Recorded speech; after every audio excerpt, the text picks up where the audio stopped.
Hi, my name is Laura Rosser. I'm an artist based in Cornwall in the UK and a fine art lecturer at Falmouth University.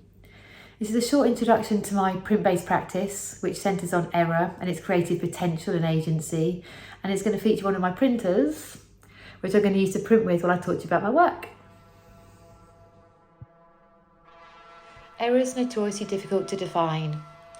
My practice investigates the tensions between different interpretations of error, from binary and digital evaluations to the more abstract and human ways we approach and think about error.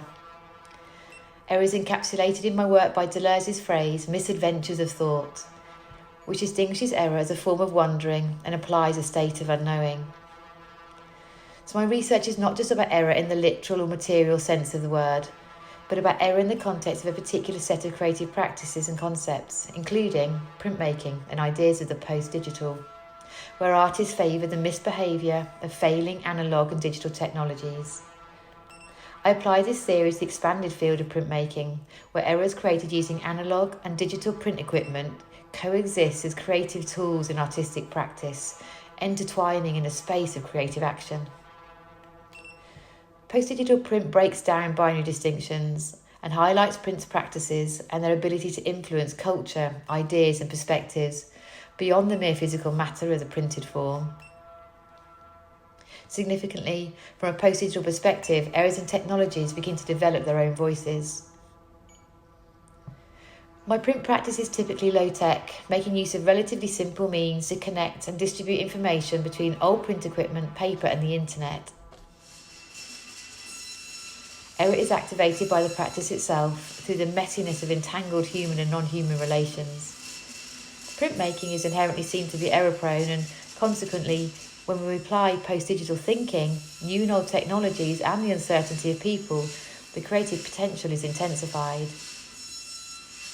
And this underscores the view that post-digital error is a complex phenomenon. It can be encapsulated as error providing insight into that which is outside us or directly apparent. It prompts a rethinking of our own agency and the consequence of the fragility of human-non-human relationships. The media artist Stephen Cornford provides insight on the value of listening closely to machines. He explains how all machines, or my printers for example, have the same DNA. And yet, considering the agency of the printers as a collective of wonkily repaired, reassembled, hesitant machines, they behave in different ways. I've personally learnt a lot from listening to machines, and when given a voice, the printers do not speak any of our languages. Through close listening, each printer's whirring and stuttering does not speak the same language, but rather each machine tells us of their own construction. Cornford's elaboration on the subtleties of machines and why they matter resonates with my clattering, stumbling printers. I refer to this as crosstalk. Crosstalk exposes a network of machines as if in a global feedback loop. The paper creates a material interface of sorts, where a series of cyclical actions spanning fraught activity, moments of hesitancy and silence. And finally, technology levels a telling critique of everyday life, and you can just assume that our data is being collected about our lives for future possible use.